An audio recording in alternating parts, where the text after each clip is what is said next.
Welcome back, Lindby listeners, to another Counterpoints. I'm Goodrich. I'm Allie. I'm Kyle. And I'm Spurrier. Today's topic is a pretty fundamental one for musicians, I guess, especially people to band, making music, recording it, and all that. So, Allie, wanted to. So today we've got our favorite bands for you. I'm sure many of you are interested to know kind of how we formed our influences and how we make the music we make today, what brought us here. Yeah. So I've asked the guys and myself to each come up with their top 4 or 5 favorite bands, and we're going to talk to you a little bit about what makes those bands so special to us. And formed our delicate little minds. Yeah. Now, we all have already talked about this a little bit before, and we already know that the Beatles is in our top 5, all 4 of us. So we are going to talk about that one a little later. We're just going to do it as kind of a bonus thing since it's all there, and we could talk all day about those fellers. Yeah. So we're going to get into our 3 or 4 others, and then we'll revisit the Beatles at the end, and I will start. So I grew up with a lot of classic rock in my house, and my mom also listened to some classical, and so I'm very well rooted in mostly classic rock and that kind of stuff. So, sorry, real quick, this is like classical music. We could probably do a whole nother section on favorite classical. I didn't even consider it. No, I didn't really either. This is more for me like what I could listen to on a daily basis and what kind those of Bach jams are pretty great. Yeah, you can't. I mean, some people like jock jams, but I like Bach jams. Well, I'm sure there are plenty of listeners out there that would just listen to classical all the time, which we could all do as well. But that'll be a separate episode. I'm thinking, more modern or, I do have jazz in mind, for instance, but that's about as far back as I'm going. So to start with that anyway, Ella Fitzgerald is one of my vocal idols that I, even though I got into jazz a little later, it wasn't till really college that I started listening, thanks to you guys and just taking jazz history and all that. So for me, Ella is just amazing. I could listen to her every day. The things that she's able to do with her voice as an instrument even, and her ability to improvise vocally has always blown my mind. And if I could sing like that, oh my God. Anyway, she's great. And so she's one of my top 5. A few others, Ween, the band Ween, who I've been listening to since a teenager. There's and Kyle will probably talk a little more about this since I know it's probably even further up on his list than mine. Yeah. But it is this great duo from New Hope, Pennsylvania. Really? New Hope, Pennsylvania. They were late 80s, early 90s experimental. 2000s today. Yeah, they're still rocking. They're still coming out with stuff. Anyway, they're just a great group that's very experimental and has many different types of music. They're very eclectic, which I found growing up that I really enjoyed a band that could keep me interested just from song to song. It wasn't the same, which is why the Beatles are such a big deal to me also. So I'll leave with that. And a couple others, I have the Crosby, Stills, Nash & Young and the many different iterations of that. Right. The things that they were able to do with their individual voices and then their harmonies together were always amazing to me. Boy. Yeah, I used to think it's like being in a choir, but cool. But in a band. I'm like, I love singing so much choir. And I love harmonizing with people, and to be able to do that so tight and with these very different voices individually, but then being able to blend the way they could blend. And so the different iterations of that, Crosby, Stills, Nash, and then adding Young in there just brings this whole other element, and I could listen to him by himself too, but having those 4 together are one of my favorites. And then just throwing it in there at the end, I really like Fleetwood Mac. I haven't listened to them maybe as many albums as I could have, but Rumors was always another just very eclectic album, different people writing music but coming together and kind of working out some of their feelings and relationships and just living their life through their music was always really cool to me. Yeah. So those are my kind of top 4 plus Beatles. That was one of the things about Rumors was that it just it was a lived-in album. Those people lived those stories. And by that time, a lot of that was public anyway. A lot of people had heard what was going on. So getting to listen to that album and kind of seeing how they were kind of trying to work through some things or expressing themselves. Kind of like Black Star. Yeah. When you find out, boy, it just suddenly takes on its brings own. the lyrics to a whole new level, and the music that they made to really match their emotions, and there you go. loved it. Well, Kyle, you want to start off with your? I'll piggyback up on Ween. I mean, like, I think it goes to say, like, you can, throughout their albums, of course, the first 3 albums that they have are very can be very grating to the ear, not necessarily as accessible as some of their later albums, but you can hear them grow. And I think that's kind of the same thing with the Beatles and their earlier albums going into, like, you know, Revolver and Rubber Soul and those albums. You feel them growing. And something is changing, and you get that good change. So that's what Ween really did for me, is like, as you progress through their discography chronologically, you can just hear a blatant change. And it's not like oh, we've left this behind. It's like, oh, we've picked this up and fused it with what we've been doing. So I mean, in their early ages, I mean, you know, they were like influenced by like Funkadelic, Prince, Grateful Dead, and, you know, just a bunch of like really solid influences that really grounded them, but also kind of took them to the weirder side, like, you know, a little overboard Zappa-ish in a way, just like very crazy. Yeah. But aside from Ween, as a bassist, one of the things that really influenced me was Incubus. I really got down on Incubus, especially their album Fungus Among Us, just because it's like super like funk, like it's like heavy rock funk driven, and just really like caught me, because I was back when I was like 16, 17, and like back then I was listening to like you know, Metallica and Lamb of God and other like really, really heavy metal. We like met you kind of when you were coming out of that. The first show I played with you, I was wearing like a No Effects shirt or something like that, because that was what I was into. Alice in Chains. So, Alice in Chains was a big one for me. Unfortunately, not on this list, but I mean, you give me like, you know, 10 to 20, and like that's easily gonna make it. But Incubus really get. I mean, you know. The singer has a very recognizable voice. The first bassist, because I think it was after Morningside that they got a new bassist going into their album A Crow Left to Murder, and the bassist didn't really like hit it off for me after that point, and it kind of dipped off there. But those earlier albums in Incubus really formed me and helped me develop what I play on bass, really. So that really kind of helped that. The Eagles are one of my favorite bands for the same reason that you like CSNY, is that tight-knit vocal.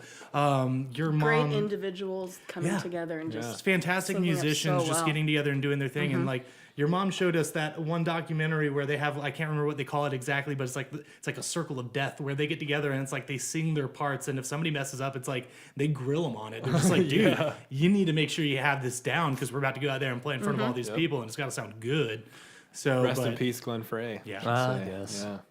But yeah, the Eagles for that reason, and I guess for my fourth one, it's very obscure. I've talked about it a couple times, wrote about it in some of our Lindby Leader, which if you don't know what that is, sign up for our email address. But it's Terrible Thing, which is this one guy from British Columbia. Like top 5. Yeah, I really enjoyed. I really enjoy his music, and it's really like recently like sunk in with me, and I guess I'm taking it as an opportunity to really put it out there. It's just there's so many things. Like, I mean, you know, I found this guy in a Ween subreddit. I was going to say, it's very Ween. It's Ween. You know, you get different essences like that, and he's also very eclectic in his styles too. Sure. So that's one of the things that really like meets that criteria for me. And you know, it's hit or miss still in some places, and he's still like maybe finding his footing, or maybe he's happy with what he's doing. And if he is, that's totally cool. Yeah. But, you know, it's a band that, well, an artist that should be, you know, at least recognized in some sense. Yeah. And I guess I'm just taking that opportunity to do that now for him, because I really genuinely enjoy the music when I listen to it. Man, that's good stuff. It's like, it's that indie almost, you know? Yeah, it's pretty cool. He has right up there in your top 4 or 5. Less than like 200 followers on like Facebook. So it's really obscure. So check it out. Yeah, we'll definitely put a link up in the YouTube. Yeah. That's awesome. Well, I guess I'll go. So again, like Beatles, I mean, that definitely takes number 1 for me. Many reasons we'll talk about later. Second, I think you and I agree. Eels is band Mark Oliver Everett, and he just, I don't know. he just, again, very eclectic in his styles. He can do almost anything he wants, electronic, acoustic, rock. Maybe not quite to the extent of Ween, but right, yeah. But it's a little bit more organic than Ween, I would say, at points. But and I don't know, just when in my formative years, like in I think it was high school. It was high school, yeah. Just the songs and everything that he wrote was very poignant, very coming of age, kind of like Daisies of the Galaxy would have to be my favorite album. So good. I mean, Blinking Lights is another great one. Even like the later stuff like Hombre Lobo, and that's probably the last great one. Yeah. But he's just I think he's just a brilliant musician. In his book, Things That Grandchildren Should Know, like talking about his life, he has had just the hardest. I don't want to say the hardest life, but he's had some stuff. He has had to overcome a lot. Yeah. And I mean, Electroshock Blues is an album that he wrote kind of all about the stuff that was going on, all the deaths in his family, all the deaths in his family, and just after reading the book, especially, I appreciated it just so much more. And if you haven't heard of it, because he's well known enough, he's bigger, I think, in you've Europe. heard songs in movies and didn't know that it was him. Yeah. I'll put it that way. Yeah, and he had one hit back in the '90s, and then Mr. E's Beautiful Blues. No, Novocaine for the Soul was his one hit. Like that was his like. I always thought Mr. E's was his biggest one because it was in that. I mean, it's been, but as far as like him being movie on the charts and stuff, that was like the one song. It's kind of like with Radiohead and Creep. Like they've had one chart topper, but everyone still knows them and stuff.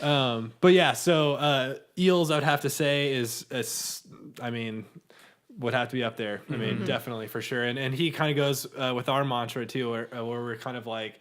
We're getting into this more and more about how there's like a live version of a song, or I guess you would kind of start with the studio version of a song, and just you have the studio, is your capabilities canvas, that you can and you don't necessarily take into account like there's 5 of us. And we're playing this and this. We're all playing this. And you can do whatever you want and do whatever you want to make the tune come alive in the way you want it to. Then live, you just completely revisit it. Like you don't even sometimes just take into account. Like you maybe take into account the chords and the lyrics, and that's it. And then you completely reinvent the song. That's been something that we've been trying to do. I mean, we always take it into consideration. Yeah. I guess I should say. Then after that, the Flaming Lips, I would be so remiss not. I mean, just especially in college when I was studying sound, audio, like they do some just out there stuff that.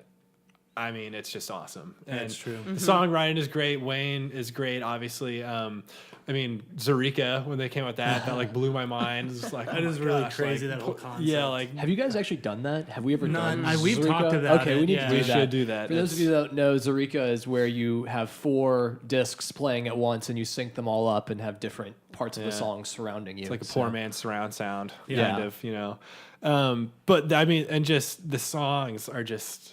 they're just incredible. Like and most of the albums, like I haven't gotten into their most recent stuff, like probably after Embryonic. At War with the Mystics. Embryonic had some good stuff on it, but At War with the Mystics was the last like great Lips album. In our opinion, in the Lindby opinion, yes. I would agree with that though. Yeah. But I mean, Soft Bulletin, I could probably listen to on repeat for the rest of my life. And Yoshimi, and Cloud Stays Metallic. Cloud Stays Metallic. Oh my god! The opening catches you. That was my first album. Standing on the side of the corner, waiting for Domino's, like listening to Cloud Stays Metallic. We're gonna get completely off. I mean, if I had to pick, I'd probably get. Calm down. Yeah, Cloud's Soft Bulletin. I think. I don't know. That is just on a different level for me. I know yours is probably Yoshimi. Yoshimi or Clouds, right? But soft bullet. Yeah. So. Anyways, Flaming Lips, just awesome. Then after that, I'd probably say Polyphonic Spree for me, just because I don't know that sound of just all of the instruments and the voices, kind of like what you're saying with CSNY. It's like you kind of have this choir mentality, and I mean, the Spree have a literal choir, rock. and it's kind of like Queen in a way, like we were talking about Bohemian Rhapsody, ELO. But I mean, just the fact that they're from Texas and we've seen them live so much, and as I'm sure you have figured out by now, Christmas has entered our wheelhouse, and they do Christmas stuff, and they do Christmas shows are awesome. Yeah, they're Christmas shows. I'm really excited to see Tripping Daisy come back. Yes. They're kind of one I'm excited to see happen. Yeah, but the Spree are just great. Tim DeLauder, I mean, I've been able to talk to him and like meet him. Got to go up on stage with them during their Christmas show wearing the sun costume, and it was just amazing. And they're just, it's a small miracle that they've gotten that band to stick around as long as they have, with how many people are a part of it. And we've known like Todd Barrage, who was the original viola player, like in Soldier Girl, on beginning stages. Andrew Tinker playing French horn. We know those guys. Yeah. Well, know them. We haven't talked to them forever, but yeah. So it's cool to like know some of the band and get to see them often, and see their success. They were on like Scrubs and a couple of other. Oh yeah, they were. Yeah. That's right. Oh, they had a couple of other I think kind of big. They were in that ad the. Oh yeah, Honda Volkswagen. Yeah. So it's cool to see that, and he's from what, like Dallas, I think, or a subdivision of Dallas. But so the Spree, and if I had to pick one more, it'd have to be Streetlight Manifesto. I was about to ask. I heard that. Yeah, so I would be. That ska I would be so remiss. Your skank is so good. Oh my! Growing up for me in middle school. And in high school, like I loved ska. I still love ska, and the joke is ska is dead. You can drop ska when you get old, but is that what they're picking up? The corpse? Yeah, pick it up. Okay, yeah, and then, throw it. But I love ska so much, and I listen to a lot of Streetlight, and I listen to a lot of Less Than Jake. Back in their ska, they kind of went punk, then they kind of went emo, which was weird. Now they're kind of back to ska. Some but Iron Frenzy. Yeah, oh yeah. I mean, the list is endless. But Streetlight to me is kind of like the quintessential ska band. I mean, they're done, and I was so happy I got to see them like in their little farewell tour, and they're to me they're a band that like each recording they have done has gotten better and better and better and better, which is I think a feat. Oh yeah, especially when you're a ska band, and it's kind of all. I hate to say it's all been done, but you have a certain expectation when it comes to ska, and it's different for everyone. But for me, like Streetlight just nails it. Like their rhythm section is completely with it. Their horns, I think, are just the brassiest, tightest, just. I don't know, just nasty, just like when they just get down, and it's just like, oh, it's throw the stank on the skank. The stank on the skank. Yeah, it's nice. So there's an album title. Yeah, so I would have to say Streetlight, and again with all the bands, I'd have to say I am very grateful. I've gotten to see them all live, which has been awesome. Which is, I think, to me, it was a big part in me choosing them too, just because when you see a band that you listen to relentlessly, like the Lips or the Spree, and then you're just like, you see them live, and it all just is in front of you, and you're just, I don't know, you're kind of like almost an out of body experience, like seeing it happen, and you kind of just lose all being sense part of that energy. Yeah, and it's I don't know, to me, and even when we were able to see Paul McCartney when he was at the Pleasure Dome. Which that's yesterday right. The Cowboys just lost the game of the Packers, which is sad. Dak and Zeke, years down the line, will remember this day. Dude, but they set themselves up well for next season. Yeah, it's going to be exciting. But we got to see Paul when he came through, and he played in the Jerry Jones Pleasure Dome, and I'll never forget, like the big screen was off for like the entire show, and then they did their encore, which was, I think it was Sgt. Pepper's. I think so. And it came on, and this was right after Beatles Rock Band had come out, and so it was all of those like kind of trippy 3D scenes. It just like lit up the entire stadium. We were just screen. Like, whoa, like what? Because we were waiting the whole show for it to come on. It just never. We're like, if anyone's going to use that screen, it's going to right. be Paul. And we kind of just figured it was like, well, this was like just after they had completed it. So we were like, well, maybe it's not. Then I think it was just after like the kicker had like they had punted the ball and it had hit the screen. And they had to revisit like lifting it and all that. Well, I've also heard that artists have to pay to use that screen when they play there. So Paul's got the funds, of course. Yeah. But probably a lot of art. They're like, no, we're not going to pay you to use this screen. Yeah. So we're waiting the whole show, and then for the encore, it came on, and it was just amazing. So anywho, that's mine. So yes. So I also have the Eels and the Lips. So not much else to say about them. I mean, the Eels, besides just being such a big influence on what we do. I mean, it's just like something like Electroshock has gotten me through, those high school times, all sorts of ups and downs. It was definitely there to help propel me through all that. So it's just been great for that to be there. And I guess we should say, when we say like you guys, I would say like Ween is kind of like your biggest. Yeah. Yeah. I mean, we've gotten into the Eels. We saw them. Yeah, live you guys have in seen the Eels. Yeah. And I was going to say, and top 10 or 20, they would definitely also be there. Because Ween most recently, Ween is climbing the ranks. Yeah, because sure, I know you and I kind of new-ish Ween, but when we find it for the rock assembly, you dive into their freaking the tome of Ween too. It's just like, oh, these guys, like, how did I miss all this stuff? Going, Anywho, and then when you think there's that whole back catalog besides. Which, if we took this camera around the house, all the Ween stuff that you would see, it's so awesome. But we won't do that. So, the only other thing with the Eels, going off of what you said about shows, like you guys, when you saw them, it was a very rocking show, right? It was just very straight ahead. Yeah. Okay. Yeah. Like then they'll also it's like for this tour, we're gonna get a string quartet, and maybe one person strumming, and that's it. And so just the amount of different things that he can do live is just crazy. What was the DVD you let us borrow again? Yes, it was. He was. This is Royal Albert Hall. Yeah. And that is a great performance. That's a good example of the different types of things that he can do. And he kind of talks about it in his book too, just like the thought. And I don't want to bogart, but like whenever he talks about like being on stage and kind of like the thoughts that are going through your head when you're singing and performing, like it's spot on. I think just like when you're in that moment of like playing, especially for him, playing the songs that are reflecting on like some of the hardest times in his life, and just kind of like when you look out and you're in a place like Royal Albert Hall and you're just sharing this, you're gushing out all of your personal biz to like all these people, and it's just like what that's like. It's just crazy. Yeah. Anyways. Yeah, exactly. Yeah. And the lips, not really a whole lot else to say. I think you touched upon it. Just the crazy sounds, the amazing songs. Like there's very few. Like just. I think you said that when you looked into it, like you were trying to figure out a sound they made. They had like a personal custom piece of gear made just to make that. It's like there's nowhere to buy it. It's just amazing. So not much else to say about those two. They're just fantastic. I know. Yeah. It's hard to put into words all these things. Exactly. Yeah. So probably my number 3 of all time would be the Velvet Underground. Freaking Lou Reed.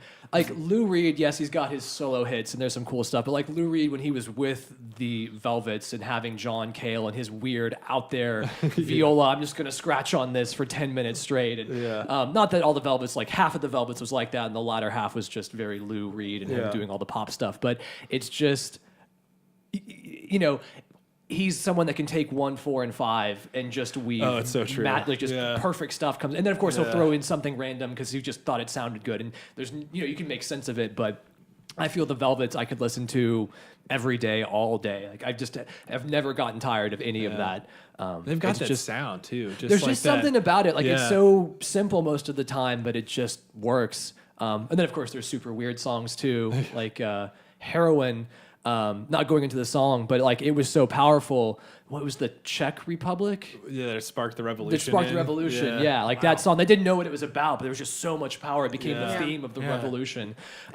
So just things like that.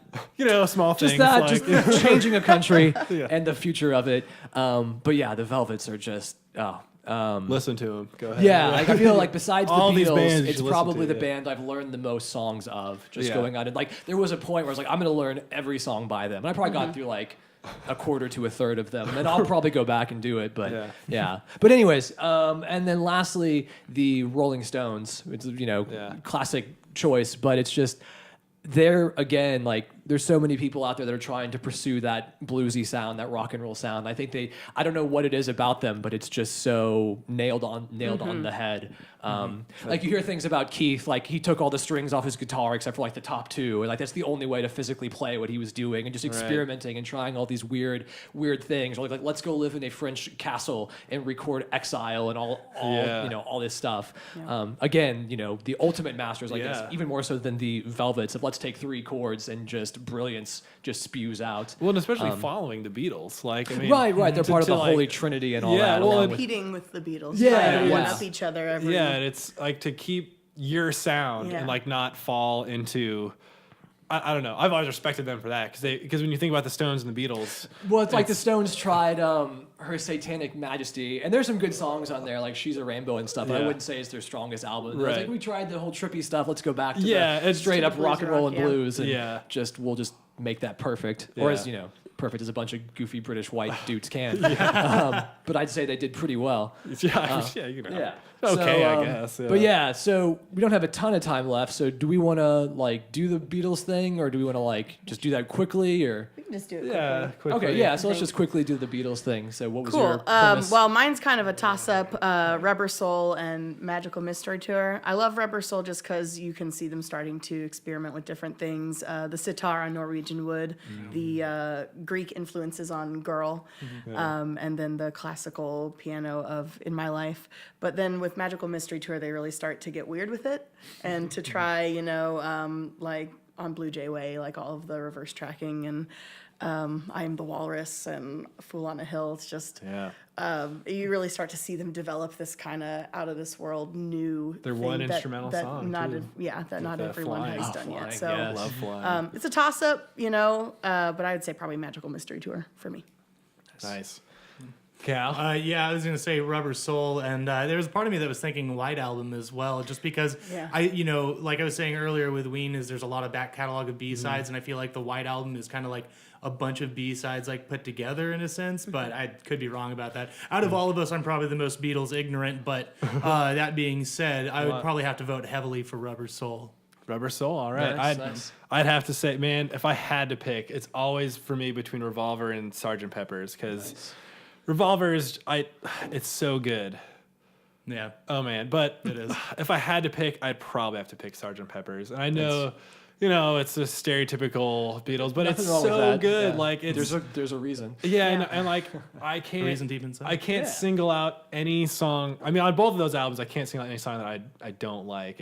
But like Sgt. Pepper's is just so them. I mean, I don't know. It just when I think of the Beatles, I immediately think of like kind of the Sgt. Pepper Revolver era of the Beatles, and to me, anyways, and it's just so different. It's so I don't know. It's hard to say. How wacky and goofy they are in some of their press releases and stuff like that. You can that comes out in that album. Yeah. You can definitely see it and how just like out there they wanted to be, and it really reflected their personalities. I'd have to say like 51% Sgt. Pepper's, 49% Revolver for me, because Revolver again is just so good, and it's like it's still just like rock, but it's like them transforming it into like their own thing, taking away from that pop early stuff and moving into this. So I don't know, but if I just like could only listen to one for the rest of my life, I'd probably have to pick Sgt. Pepper's just because it's so good. But Revolver, I can't bring myself just to leave it out in the cold. So. Right. And just quickly, because we are running short on time, is Let It Be Naked? Are we going to count that? Yes. Okay. That's how they wanted it. That's the album that should have been and how their career should have ended. And I feel it's just the most, we've gone through all this awful stuff and we've done so many good things and so many bad things. And this is us just, let's be as stripped down and basic as we once were, but with all the skills and stuff that we've had. So I'd probably pick that. But the White Album would be a close second. So it's true. Definitely. It's true. Well, anyways, we're running out of time. So hopefully you got a little insight into what makes us who we are. The music we make is strongly influenced by all these folks. So lindbymusic.com for all of our stuff, lindby.bandcamp.com. Subscribe on YouTube to our email list, the Lindby Leader, if you want secret, super awesome, exclusive content. Social media, all that business. And if for some reason you don't know anything that we talked about, everything will be in the description below. Yes. So click those links and check it out. Enjoy some music. Absolutely. Love your mother, all right? Love your We'll mother. see you next time. And check it out. Enjoy some